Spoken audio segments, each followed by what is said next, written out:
Hello everyone, how are you doing? This is MD Tech here with another quick tutorial. In today's tutorial, I'm going to show you how to test your battery health on your Chromebook.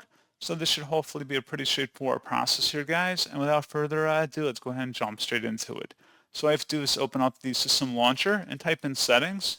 Best result, should go back with settings, open that up. Scroll down on the left panel until you get to About Chrome OS.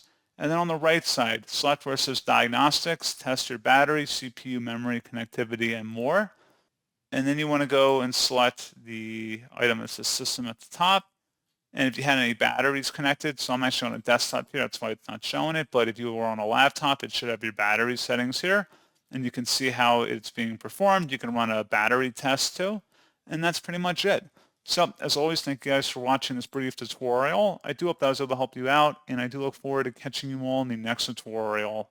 Goodbye.